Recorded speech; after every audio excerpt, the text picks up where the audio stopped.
querer ter resultados como esse na internet sem precisar aparecer em vídeos no YouTube? Então clica no botão aqui embaixo, faz a sua inscrição no meu treinamento Ranqueamento de Vídeos no YouTube, o Pulo do Gato, que lá eu vou te ensinar tudo que você precisa saber para trabalhar com o YouTube em vídeos onde você nem precisa aparecer. E aí pessoal, no vídeo de hoje do canal, Lucas Moura, David, Thales Vander, Caio, análise, opinião sobre a questão Rogério Ceni e Patrick que tá indo para Atlético Mineiro, isso e muito mais, tudo sobre o nosso tricolor agora no vídeo, então vambora pro vídeo. O Marcos Paulo é um jogador, quando ele surge no Fluminense, ele surge com, vamos dizer assim, um hype que a gente fala, né? Uma expectativa muito grande em cima dele, porque realmente é um jogador tecnicamente muito bom. Inclusive ele tem cidadania portuguesa, ele joga pela seleção de base de Portugal já há algum tempo. É um jogador que tecnicamente tem muito recurso, tem qualidade, é muito refinado. Mas, porém, no entanto, vai a minha questão com ele, e que talvez tenha sido a questão dele na Europa para ele não ter firmado. É um jogador que sem bola tem dificuldade. Ele me parece até... Eu escutei isso de algumas pessoas que trabalham na área de observação de jogadores. E a palavra que eu escutei muito é, às vezes, muito indolente. Desliga do jogo, não está muito ligado e tal. É um cara que precisa ser mais consistente. Até por isso vai para o Atlético de Madrid. Lá fica muito pouco tempo e, pelo que eu escutei, isso pegou. É emprestado e também no clube que é emprestado também não consegue ter uma sequência muito grande, num clube muito inferior tecnicamente.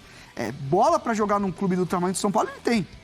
Inclusive ele tem bola para jogar em quase todos os lugares, porque é um jogador tecnicamente muito bom. Agora, é um cara que precisa ser um pouco mais ligado, precisa ser mais consistente, mais coeso, entrar mais no jogo, jogar mais sem a bola, pressionar mais, chamar mais o jogo para ele. É um cara que eu tenho essa sensação também vendo ele jogar. Às vezes não tá muito nem aí. E isso é interessante até falar do Marcos, que ele vem para um clube que a gente pode até falar um pouco disso de maneira até um pouco mais abrangente. De um São Paulo que tá mudando totalmente seu perfil.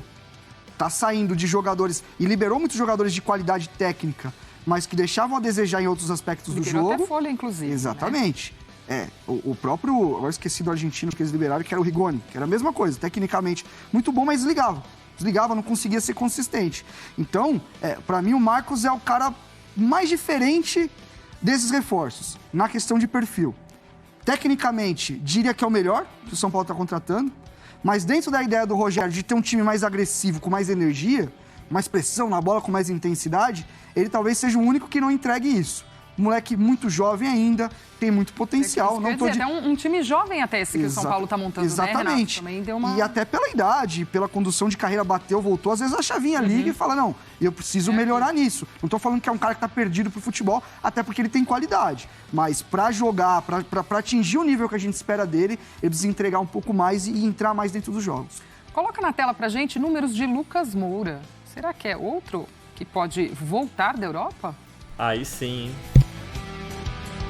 Olha aí, nessa temporada pelo Tottenham, 11 jogos, 2 como titular, 24,3 minutos por jogo, nenhum gol, nenhuma assistência. E aí, por que Lucas Moura? Assunto, mais uma vez. A Lili vai explicar pra gente. Teve gente falando do Lucas Moura por aí no São Paulo, né, Lili? Pois é, Glaucia, é um nome que os torcedores do São Paulo gostam muito de ouvir, né? Tem grande expectativa que um dia ele retorne para cá. E aí o diretor Carlos Belmonte, em uma entrevista, acabou falando sobre o Lucas Moura. Foi perguntado, né, se o São Paulo gostaria de tê-lo de volta. Ele disse que sim, é uma vontade do São Paulo, que já conversou com o Lucas Moura e ficou apalavrado o seguinte, porque o contrato dele com o Tottenham vai até junho. Depois disso, ele fica sem contrato, ele fica livre. Então, o Belmonte disse que conversou com ele e falou assim: se você ficar sem clube e decidir voltar para o Brasil, a prioridade é do São Paulo. E ele disse que tudo bem, que a prioridade é do São Paulo. Não dá para animar muito o torcedor, que por mais que ele tenha dito que a prioridade é o São Paulo, isso não quer dizer que se ele vier para o Brasil, de fato, ele fique aqui. Isso porque tem questões financeiras envolvidas. Então, tudo isso será conversado se, de fato, ele aceitar voltar para o Brasil. Vamos ouvir o Belmonte falando um pouquinho disso. Animou o torcedor, viu? Bora ouvir. O Lucas Moura, a gente já conversou com ele diversas vezes, né?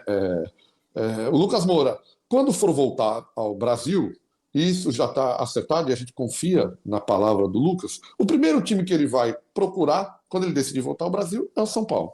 E aí nós vamos tomar a decisão, né? É possível? É cabível? Vale a pena naquele momento? A gente não sabe quando isso vai acontecer. O Lucas tem um carinho enorme pelo São Paulo, e nós, torcedores do São Paulo, dirigentes de São Paulo, todos nós São Paulinos, temos um carinho imenso também pelo Lucas. Mas vai depender do momento, né? O momento, ele vai voltar, ele resolveu não ficar mais na Europa. No meio do ano, volta. Aí a gente vai tomar a decisão e conversar com ele e ver também se está dentro das possibilidades, bom para o atleta, bom para o São Paulo. O Lucas sempre está no nosso radar, mas não há nenhuma garantia que ele virá para o São Paulo.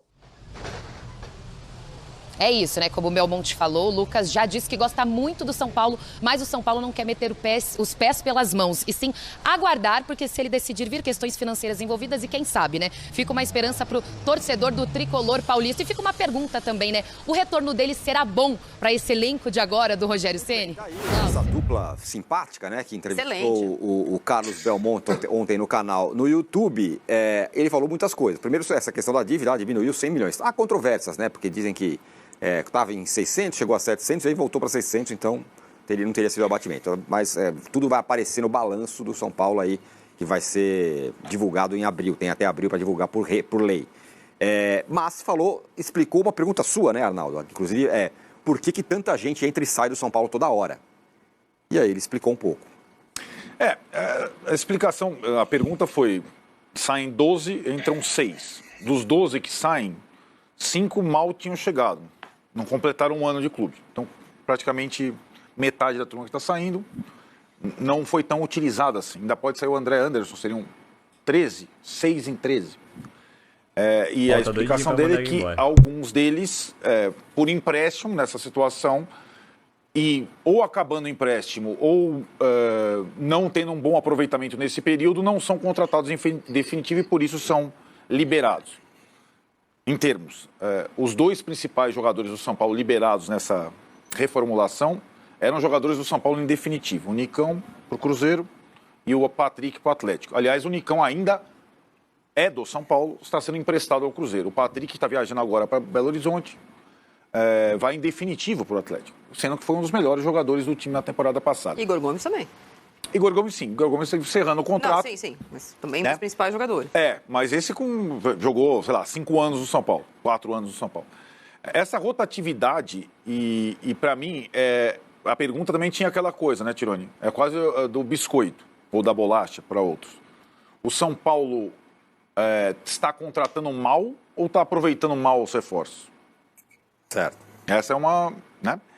Porque o São Paulo agora contrata outros 6, quase todos eles numa outra condição, é verdade. Por isso que eu falei até no bloco anterior que contratar jogador estrangeiro da América do Sul hoje é mais viável do que contratar jogador brasileiro. Pra você ter uma ideia, o São Paulo contratou Coutinho, isso é estarrecedor.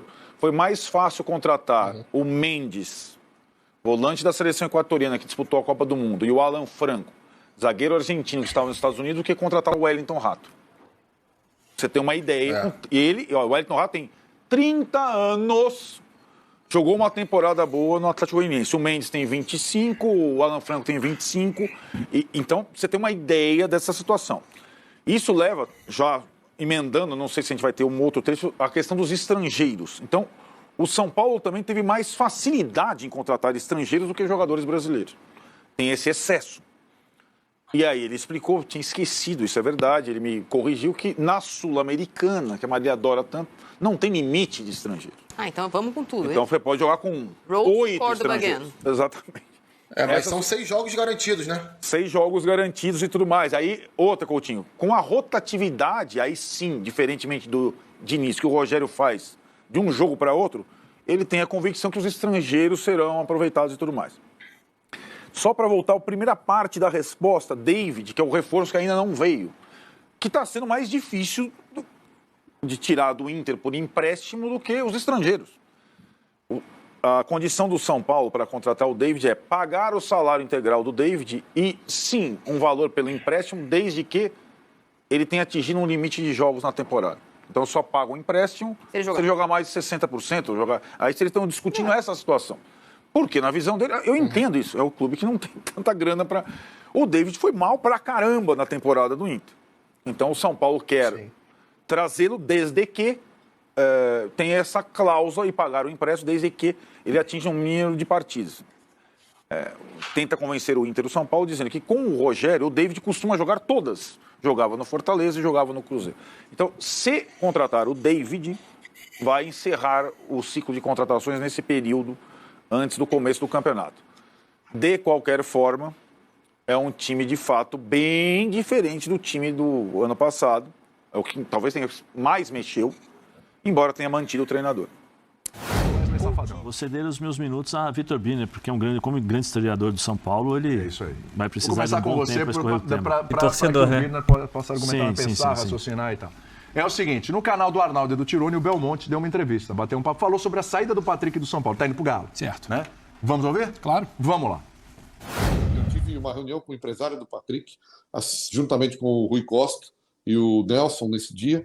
Eu sentei à mesa e a primeira coisa que eu propus ao empresário do Patrick foi uma renovação por mais 2 anos de contrato. Ou seja, eu fiz essa proposta antes de discutir qualquer outra questão. Por quê? Porque todo mundo sabe, houve um desentendimento forte no jogo do Fluminense, no intervalo do jogo contra o Fluminense no Maracanã, quando o Rogério tirou o Patrick. O próprio Rogério falou a respeito disso, o Patrick também. Mas ao início da temporada eu conversei com o Rogério, que disse que estava tudo absolutamente superado do ponto de vista dele.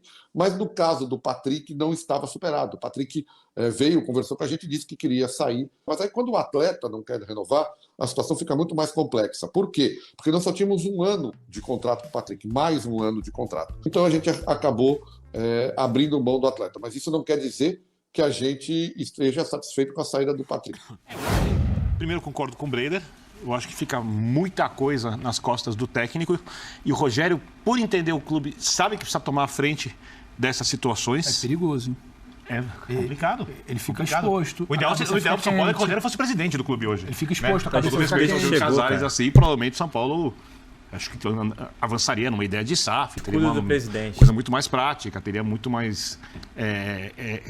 ouviria menos os conselheiros, mas eu também entendo o presidente de São Paulo, porque eu entendo o sistema ali. E aí São Paulo fez um estudo recente de SAF com o escritório de direito e não sei, assim, parece que, pelo que disseram, os conselheiros reclamaram quando chegou o estudo sem nem terem avaliado o estudo, e seria muito legal que se explicasse por que o São Paulo não precisa de uma SAF, como com uma SAF bem feita e colocando bastante dinheiro no São Paulo, porque você pega a situação financeira de outros clubes, quanto que as SAFs colocaram de dinheiro nesses clubes. Pega o tamanho da torcida, tamanho do mercado, tamanho do patrimônio, pega o Vasco, que é o que tem mais torcida dos clubes que fizeram SAF, quanto era a dívida do Vasco, qual patrimônio que o Vasco tem, o Vasco precisa construir CT, o Vasco tem um estádio que tem capacidade de receber mais gente que o Morumbi para gerar receita constantemente, vê quanto entrou de dinheiro no Vasco, quanto é a dívida, né? Quantos jogadores do Vasco revelou ultimamente, pega o São Paulo, faz uma comparação e imagina quanto era possível se fosse feita uma busca competente por uma SAF e quanto dinheiro poderia entrar no clube. E explicar como o São Paulo sem a SAF vai se recuperar mais rapidamente e melhor no médio e longo prazo do que vai com uma SAF. Seria legal que tivesse essa explicação do ponto de vista técnico, sem política, sem brigas pessoais, sem essas coisas, pensando no clube, acima de tudo, né? Então eu acho que o Rogério acaba sendo obrigado, como disse o Breiler, a tomar a frente de diversas situações. E aí eu acho que tem 2 outros pontos que também são bem relevantes. A realidade fria e triste para o São Paulo, principalmente para o São Paulino, porque no final das contas a torcida do São Paulo, no ano passado, foi espetacular e tem feito nas últimas temporadas, é que o Patrick talvez seja bom demais tecnicamente para esse atual elenco do São Paulo. Não, mas jogador bom não é problema. Pois é. Não, mas é jogador ruim. Ele é bom demais, mas é o que o São Paulo precisa. Mas para ele não é São Paulino, ele está trabalhando. Ele quer o melhor para ele. E o melhor para ele talvez não seja ficar no São Paulo nesse momento. Você achou então por conta de toda essa situação. Que ele usou a situação para sair? Eu acho que ele recebeu uma proposta para ir para um lugar que ele considera melhor para trabalhar, independentemente da situação ou da situação. Se tivesse brigado com o Rogério ou não teria isso. Acho que pesa muito no Atlético um rapaz chamado Cudê. É isso.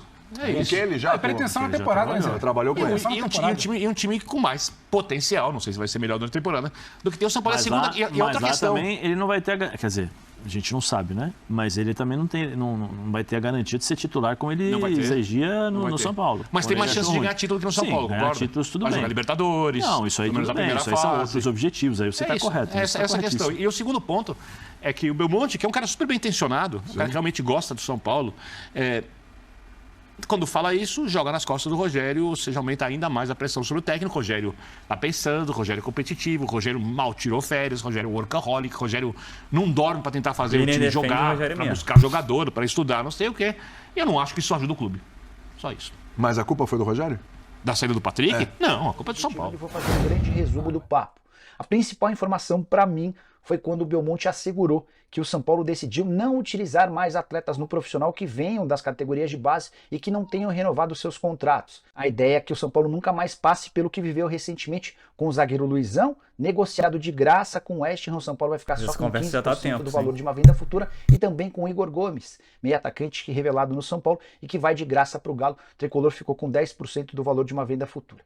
Segundo o Belmonte, a partir de agora, atleta da base só vai ser utilizado no time principal se tiver contrato renovado e por um longo período. Outra coisa importante, o Belmonte também respondeu sobre o Thales, que é o atacante artilheiro do time na Copinha.